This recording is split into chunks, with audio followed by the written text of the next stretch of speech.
Welcome back to the Maybe Yes Sir podcast. Always a pleasure to have this guest on the podcast. Nobody's more passionate about the Jets and Winnipeg sports in general. He's put a lot of work into this podcast for you, coming up with some projections on the second half of the Jets season. We're going to get into that later. We're going to run back our ever-popular Winnipeg Jets mid-season performance review and talk a little trade deadline wish list. Jeff Palson, welcome back to the podcast. Thanks, buddy. Always a pleasure to be on here with you. Absolutely love the invitation. Thanks very much. Before we get into Jets chat, I think we still need to talk about the Four Nations face-off. That's still on the forefront, I think, of everybody's mind. You know, I was out and about today in Winnipeg talking to customers, and that's the first thing that came up was just how great that event was. Kind of made up just out of thin air, basically. Nobody really knew what the expectation or how the players were going to respond. I, for one, was like glued to my TV Saturday night in Montreal and, of course, Thursday night in the final. I haven't been that invested in a hockey game in quite some time. Just your thoughts on the Four Nations face-off going into it, what you thought it was going to be like, and your overall impression. Yeah, to be completely honest, going into it, and even after it started, even after the Sweden game, I was maybe lukewarm interest at best. So on the Saturday, the day of the game, the Canada-US game in Montreal, the plan was we were making dinner, Jessica and I at home. And because the next night was going to be the Saturday Night Live 50th anniversary special, we were going to watch the movie that just came out, about a year ago about the first season of Saturday Night Live. I had recorded the music special from the week previous. We were going to watch that. But then just as we were sort of putting the finishing touches on dinner, the game started, and then the first 9 seconds happened, and I went from lukewarm interest to like red hot. Holy shit, I can't miss a second. And then, obviously watched the entire game. And then, to be completely honest, after the first 9 seconds, maybe after Connor McDavid's opening goal, I thought it was a real dull hockey game. There wasn't much. They were just, the checking was so tight, and that they were so assigned, like both teams were so assignment sound. Yeah. I don't know collectively if there were 5 high danger scoring chances in the entire hockey game, including the 2 goals that the U.S. scored on Binnington. Sure. Listen, all props to Binnington for the championship game in the tournament, but the 2 goals that the U.S. scored on him in Montreal, I think he would probably like to have both of those back. But yeah, I really did. I went from completely who gives a shit to no, I'm totally invested. And everybody's lauding Gary Bettman in the league now to create this thing that, wow, look at what they've done with replacing the All-Star game with this event that created so much interest. If not for the current political climate, I don't know necessarily if there's as much fever for it as there was. And then obviously, the chirping between the teams going back and forth and whatever else added to that. But really, let's be honest, a week or two before the event, there were still thousands of tickets available. Yeah. Still, it was looking like it might be a dud. And then all of a sudden it turns into this absolute powder keg. Well, I think to your point, the first 9 seconds drew a lot of people in. Like you're as, avid a hockey fan as we're going to find, but just following the people that I follow on Twitter who aren't necessarily hockey fans, and all of a sudden they're all just talking about the Four Nations Canada-US game. Yeah. 3 fights in 9 seconds, I'm in, and this and that. And like you said, with the political climate being the way it is right now too, added so much more intrigue to the game as well. So, and then that takes us to Thursday night. That we have that 5-day buildup leading to the final game. And so let's go in chronological order here. When Wayne Gretzky comes out, gives a thumbs up to the U.S. bench, and not exactly doing himself any favors lately on the political front either in Canada. Yeah. And some funny texts start rolling in on my phone. Why does Wayne look like a wrinkled old grandma with a bad perm? These things. And and then the game's on, and it was, again, just glued to the TV and on the edge of my seat for the entire game. Yeah. I mean, the Kachucks are the perfect villains, right? I mean, like, if you're going to script this out of Hollywood, you got these 2 guys on the U.S. side, being the villains, being the thorn in the side, being complete assholes. Yeah. So easy to hate, right? Like just so easy to despise. Now, when they're on your team, man, that's something else. But yeah, they're just when they're playing against you, they're just so easy to dislike. And going back to your comment about Gretzky, listen, I was part of dozens and dozens of Gretzky sucks chants at the old Winnipeg Arena in the '80s for sure, and early '90s. And obviously I think I have PTSD from what he did to our Jets teams in that era. But kind of in his retirement years to begin with, became a little bit more of an admirer and an appreciator of his career, obviously, and what he did for the game and all of that stuff. You're bang on in recent years with his political stance and his those that he rubs elbows with. Certainly the sheen has been taken significantly off, to the point, honestly, where yesterday when Ovechkin scored 3 to get that much closer to breaking his record, it actually didn't bug me as much. I'm like, well, whatever. If you break, yeah. Yeah. So, yeah. And if you look ahead at the schedule, actually, just talking about Ovechkin, there's a chance that he could break that record in Winnipeg. I think he's 10 games away from being in Winnipeg on like March 25th or something. And of course he is. Yeah. And of course he'll be 1 goal short when they come to town. Right. Yeah. Yeah. The Four Nations was just kind of one of those moments where you'll always remember where you were for that game, I think, and like the reaction after the McDavid goal. It got me thinking. I'm like, what were some other like huge games in Canadian history? Of course, Salt Lake City in 2002. That was unreal. I remember watching that in my parents' basement. We had some people over that afternoon. It was an afternoon game. Yourself, where were you for 2002 Salt Lake City? So I was going to college in Nelson, BC. And I had a real good, tight-knit group of buddies that I was going to college with. So there's about, 12 or more of us maybe that had been out real late on Saturday night, and then got to a pub in downtown Nelson called Mike's Place Pub at the Hume Hotel. And a few Baileys and coffee got us straightened out, and we watched that game and then spilled out into the streets of Nelson and had a little bit of an outside party with the guys, and riding around in the box of my buddy's truck, waving Canadian flags. And we actually ended up on the front cover of the Nelson Daily News the next day. Of course you did. Yeah. So I've still got a few copies of that. That was pretty cool. But yeah, it was an amazing day. I woke up on Monday morning. I didn't have a voice. Yeah. Yeah, it was so incredible to win that. When you think back to how the cards unfolded for Canada to get to the gold medal game as well, I'm going to probably forget some of the details, but Sweden was a very, very powerful team that year. And if I'm not mistaken, they lost to, was Slovakia in the quarterfinals, setting up maybe a Canada-Slovakia semifinal. Sweden had like beat Canada soundly in the opener of that Olympic. We were sitting there going, well, Sweden's going to be tough. Then, Canada obviously didn't have to face them. They also, if I recall correctly as well, they beat the Czechs in the quarterfinal to get there. And that was kind of like exercising a demon, because obviously the Czechs had knocked them out of the Nagano Olympics in 98. Right. Yeah. That was incredible. I'll never forget that day with those guys. And then another one that comes to mind, obviously, is 2010 and the golden goal. Yeah. I was in Mark Miller's basement after a rough night at a social where he had one couch, I had the other. I think we were horizontal for the entire game until the golden goal. So that was memorable. Obviously, where were you in 2010?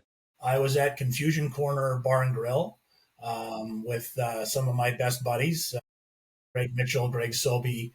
I'm trying to think about who those two for sure. I'm forgetting some people that were there, but those are the guys that, when after the game, we made our way down to Portage and Main and reveled with, thousands of other hockey fans there. I'll never forget that day either. And the goal. And I mean, honestly, that whole 2 weeks, the coverage of those Olympics were so amazing. By all three of CBC, Sportsnet, and TSN, they did such an incredible job of collaborating and covering those Olympics. And, I've heard people say actually, in the last couple of weeks that, our country hasn't been as united as it is right now since the 2010 Olympics and for sure, how everything felt there. Yeah. So yeah, that's where I was. I'll never forget that for sure. Yeah. Yeah, that was awesome. And going back to like just being united, my mom texts me during like just random like big sporting events. Like, are you watching the Super Bowl? So Thursday night, first period, my mom texts me, are you watching the game? And I just replied, yes, and we need it. And after the we was Canada, just like Yeah. we need it. And she's Yeah. like, yeah, it sure would be nice to win this. And sure enough, stuffing it up the Yankees' ass was just beautiful. Absolutely. Yep. Yeah. Yep. Yeah. No doubt. Good. No doubt. I mean, I wanted to win, obviously, because I love when Canada wins. I love when we beat but almost even more than that, Kidley, I didn't want that bloated orange buffoon to have anything to feel good about after that game. Like that I was dreading hearing about the gloating that he was going to be doing. And just so anyway, thankfully we avoided that. Two little nitpicks from the games.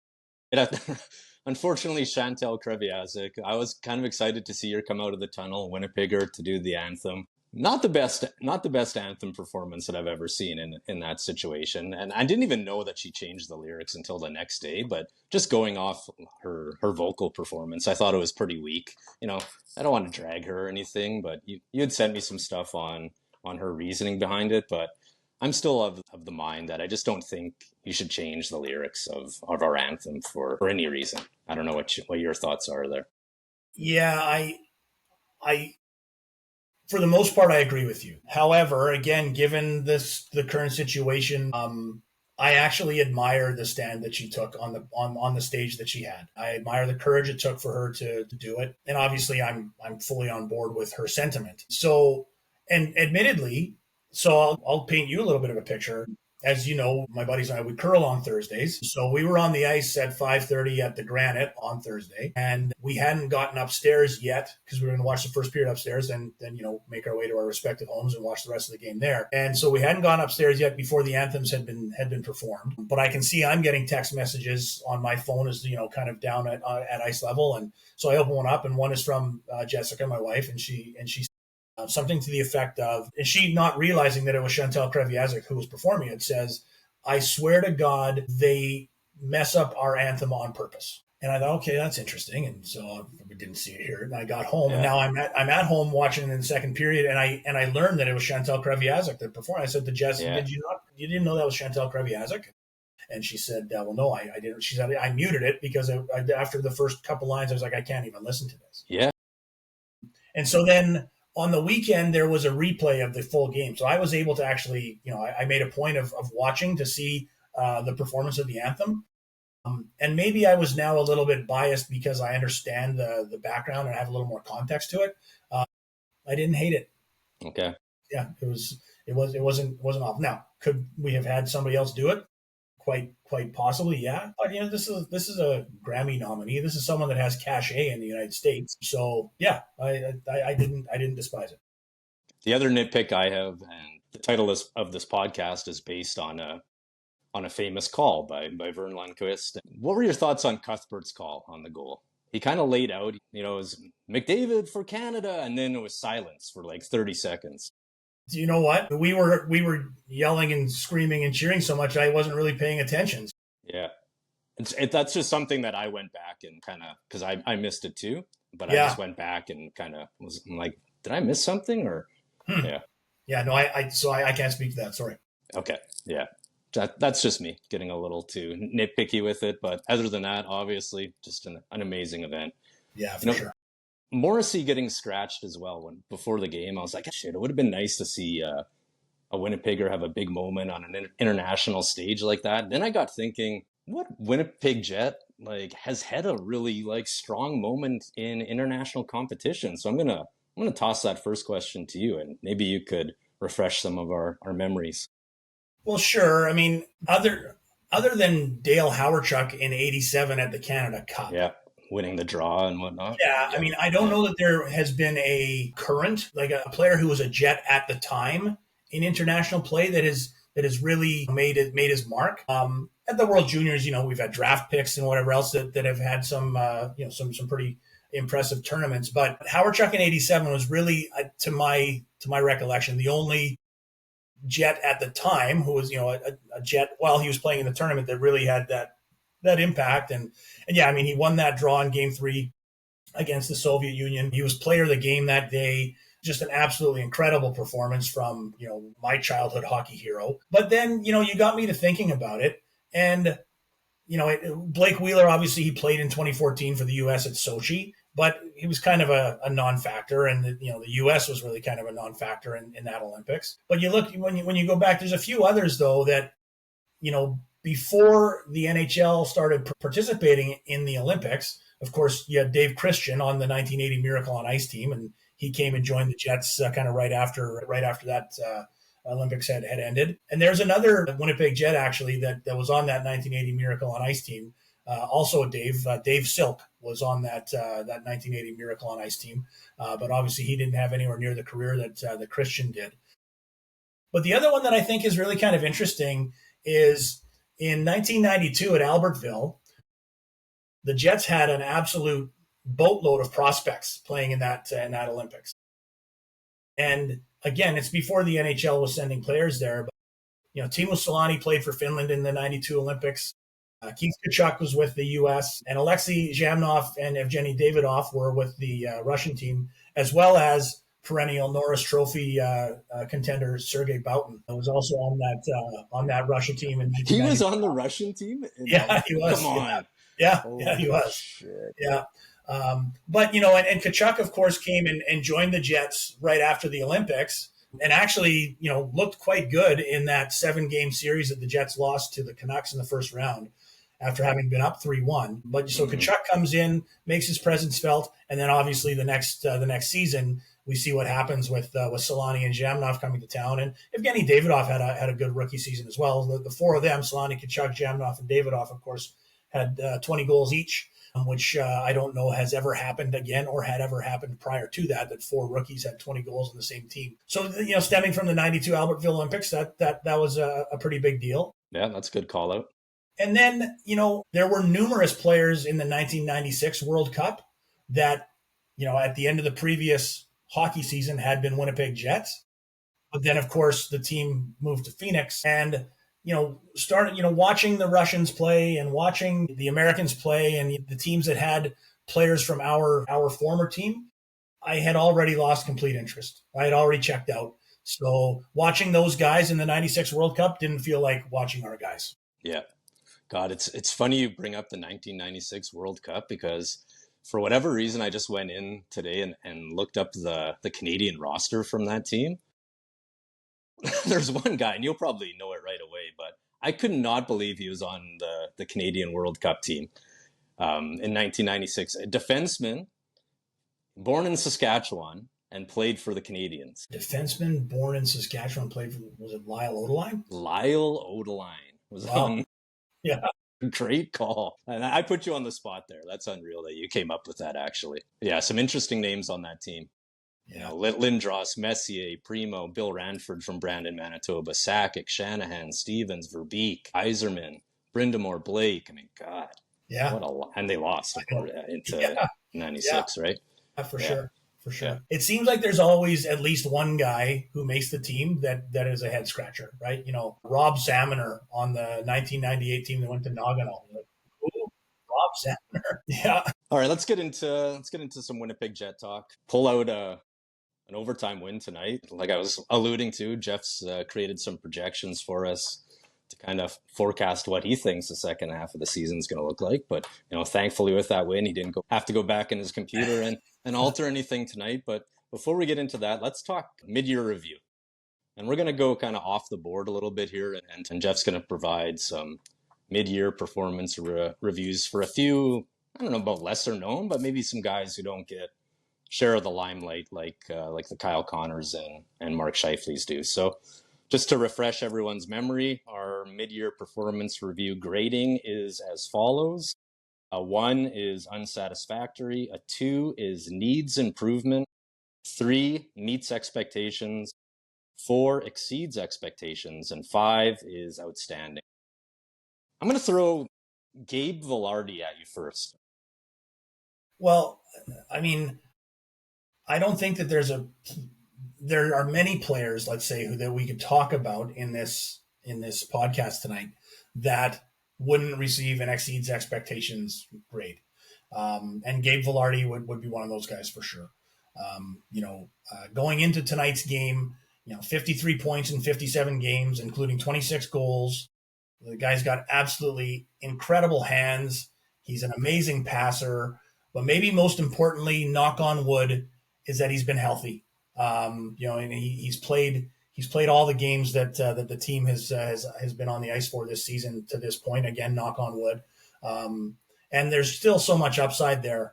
It's hard to remember because he certainly doesn't look this age, but he's still only 25 years old. Yeah.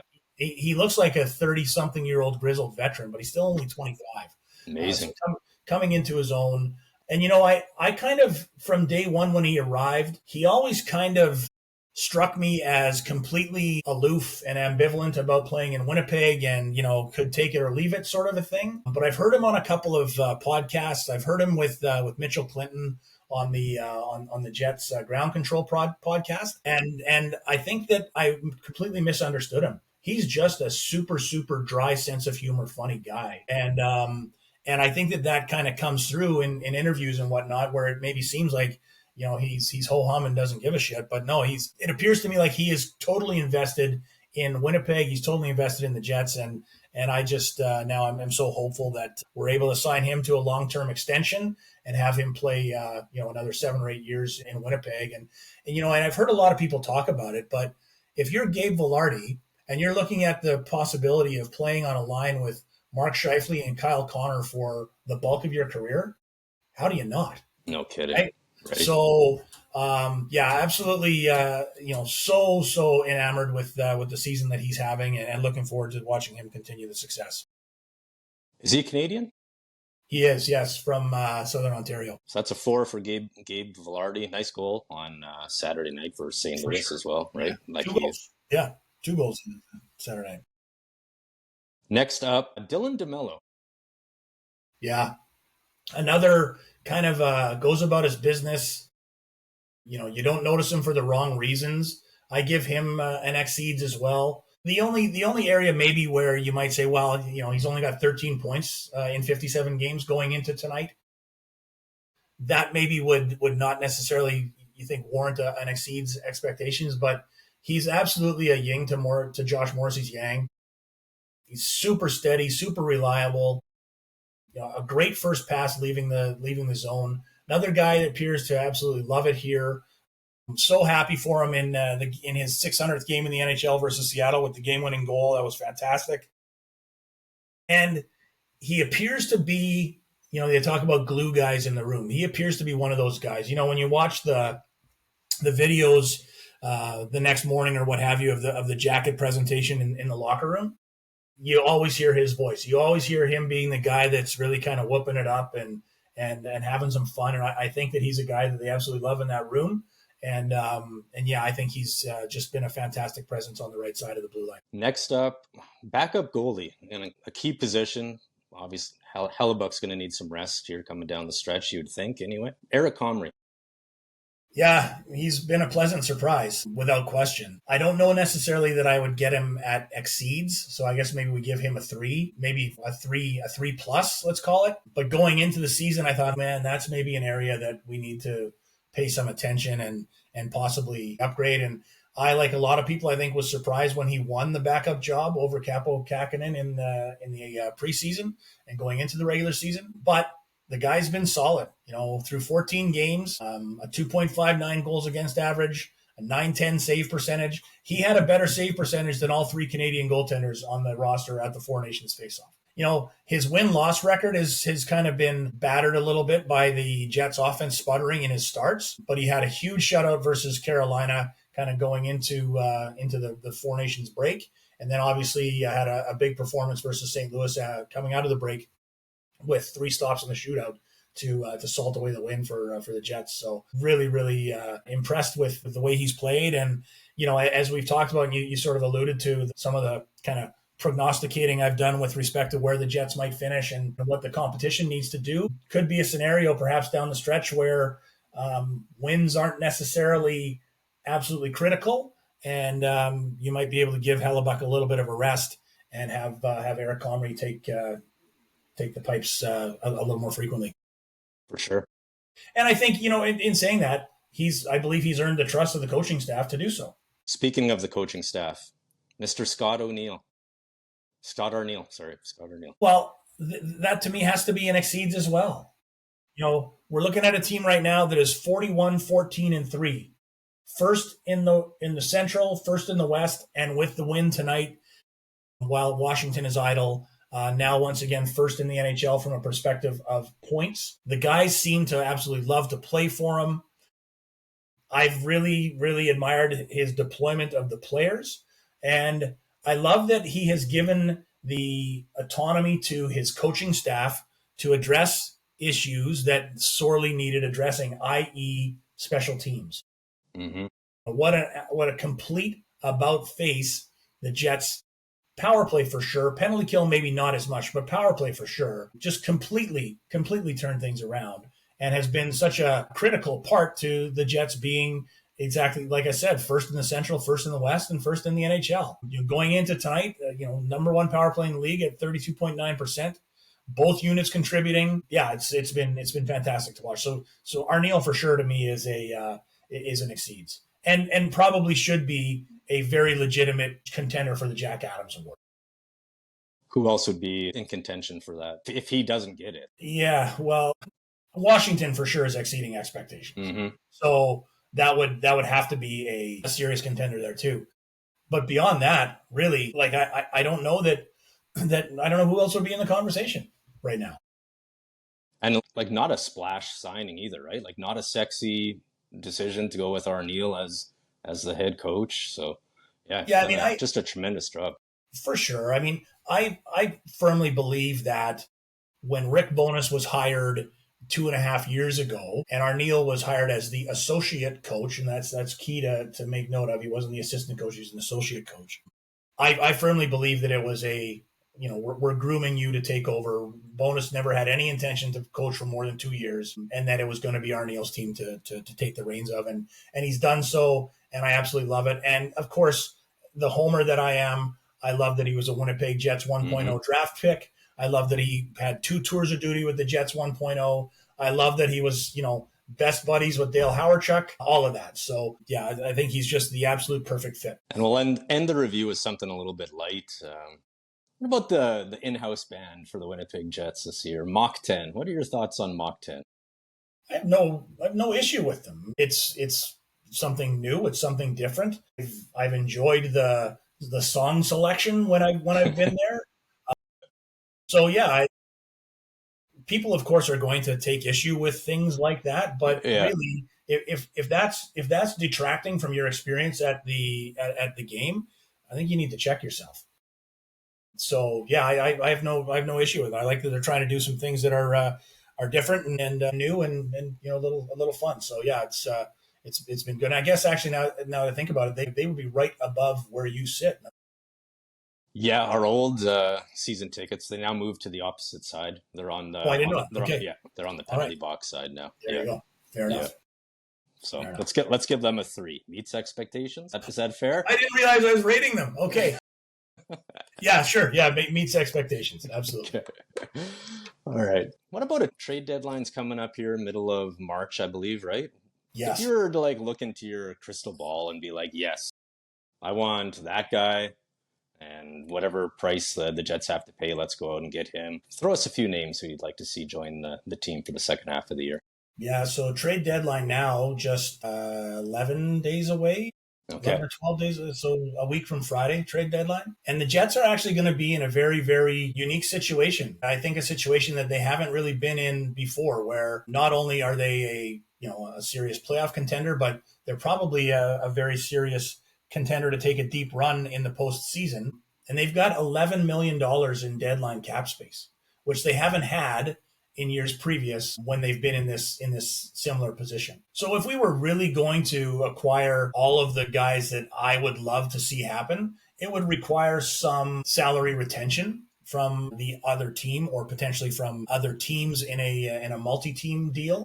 The biggest area for me that I would love to see some reinforcements and potentially improvements is on the blue line. I would love to see 2 defensemen, maybe a second line center, and maybe a bottom 6 winger. And I'm going to throw a name out at you as a bottom 6 winger that might raise some eyebrows. But where defensemen are concerned, I don't know necessarily that I would say that I'm ranking them in particular order. Any one of the following 4, any 2 of the following 4. Rasmus Ristolainen, he's got 2 years remaining at $5.1 million on his contract, which I think is quite reasonable. He's 6'4", 220 pounds. He's got 17 points in 55 games. He's a huge physical presence. Would love to see him on our blue line. David Savard in Montreal. He's a UFA, pending UFA, currently making $3.5 million. He's 6'1", 234 pounds, 12 points in 51 games. Also a very, very big physical presence. And I think that if anything, that's what our blue line needs, is just to upgrade in the nasty, heavy department. Mm-hmm. A couple other guys, though, that are really quite interesting to me. Carson Soucy in Vancouver. He's got 1 year remaining at $3.25 million. He's 6'5", 212. He's 9 points in 52 games, a big physical presence there. And then the other one who I hadn't really thought of much before, but I've really been thinking a lot about in the last number of days, but it's Bowen Byram in Buffalo. He's, a restricted free agent this summer, currently making $3.85 million. He's 6'1", 205 pounds, 29 points in 55 games, and it's a pretty decent physical presence there too. Yeah. I would love to see a scenario where we have 6 defensemen, obviously, playing, but meaning that none of Miller, Stanley, Inola, Fleury, Coughlin, or potentially as additional depth, Salamonson are in the lineup. So if you've got Morrissey, DeMello, Hamburg, Pionk, and then any 2 of the 4 I just rattled off, Ristolainen, Savard, Soucy, Byram, that's pretty deadly. I don't think that the forward group needs to be tweaked very much, if at all. But if they were going to look at an upgrade at second line center, at the absolute top of my wish list is Ryan O'Reilly. Mm-hmm. He's got 2 years remaining at $4.5 million, 6'1", 216, 34 points in 52 games, championship experience, and all kinds of grit. I think he would be just such an incredible fit. Would bring a little more heaviness and physical presence to the to the lineup, and just the depth that it would provide would be incredible. And then when I talk about a bottom 6 forward, bottom 6 winger, would be his second tour of duty here, and would also bring some incredible grit to the bottom 6 and speed and tenacity. And that's Brandon Tanev. He's a pending UFA, currently making $3.5 million. Interesting. Seattle's not making the playoffs. He's 6 feet, 181 pounds, but he plays like he's 225. Yeah. 17 points in 56 games. And again, like I said, just gritty like there's no tomorrow, and just a warrior, and goes to battle. And I would love nothing more than to see him come back and be part of, hopefully, like I said, a long run for the Jets in the postseason. Yeah, so those are some great names. Let's see how that plays out. As we know, in Chevy we trust. So whatever he decides to do, let's trust the process, as they say. Yeah, for sure. So important for the Jets to hold on to the number 1 seed in the West. What do they got, Jeff? A 9-point lead still as of today? I think after tonight, it's got to be at least 9. Yeah. And, it's so important for sure, as you said, because really, I mean, if you think about it, if the season was to end today, and you look at the way that the playoffs are going to shake out, the Jets finishing first in the West as opposed to first just in the Central would be the difference between playing Vancouver or Calgary in the first round, potentially Utah, who, quite honestly, I don't know that I would wish that on anybody. I think that they're a team that could do some damage in the playoffs just with the style that they play. And we know what it's like to play an expansion team in the playoffs, right? Exactly. Finishing first in the West is the difference between playing Vancouver or Calgary, potentially Utah, or Colorado or Minnesota or someone like that, which, same thing. I wouldn't relish that at all. So your projections, Jeff's gone to great lengths here to project what he thinks the Jets are going to do for the remaining part of the season, and along with the contenders in the West as well. So maybe just walk us through that and how are the Jets going to hold on to that number 1 seed? Well, there is an incredible cushion right now. Mm-hmm. You know, some might accuse me of having too much time on my hands, but during the Four Nations break, I was kind of looking at the Jets' remaining schedule and kind of projecting, I believe, very conservatively, where they'll finish from a perspective of points. Mm-hmm. And if they happened to get to 114 points, which would tie the franchise record and tie the record that they set in 2008 before the run to the conference finals, if they were to get to 114 points, it would make it very, very, very difficult for any of the teams in the West to catch them. Again, especially with the cushion that the Jets have created here on this 10 game winning streak. To this point in the season, the Jets have captured 73% of their possible available points, and to get to 114, they would have to capture 60% of the possible remaining points for the remainder of the season. And like I said, other than Washington, I don't really see a team in the league that could threaten them unless they went on an absolute heater. Like it would just have to be, I'm looking at sort of what might be required from those other teams. And for the most part, they've all got to get somewhere in the neighborhood of 80% of their available remaining points, which is obviously a pretty daunting task. For sure. So who in the West do you think poses the biggest, well, obviously the second place team. So who is that right now? Well, I mean, Dallas has a pretty difficult schedule for the remainder of the season. But to me, it's the Oilers and the Knights. You know, they're obviously capable of going on a bit of a run. Although the Oilers have been quite putrid coming out of the break, but we can't expect that to last forever. But you know, the Oilers and the Knights for sure would be a threat for the Western Conference crown. I don't think anyone other than Dallas. It's really a threat to the Jets in the Central. Again, you know, knock on wood, but Dallas has got a very, very, very challenging schedule. And so for them to, let's say, finish with 115 points or better, they would have to get 78% of their available points remaining for the rest of the season. So what is that like? How many losses would that be? That's like, what's like 4 losses or something? That would allow them five and a half losses. 5.5 losses out of 25 games. Yeah, that's not going to happen. That's a big challenge for sure. Yeah, jeez. So they're in the driver's seat. No doubt about it. They're absolutely in the driver's seat. And you're being conservative on their projections for the second half of the season if they dip by that 11% or 13% or whatever it is. I believe I am. Yeah, quite. Yeah, going to be in good standing. And I mean, really, the other thing too is, and it's funny, you know, you alluded to it earlier. When I looked at the remaining schedule and I kind of went game by game and said, okay, well, this should be a win and that should be a win. This could be, you know, tough, whatever.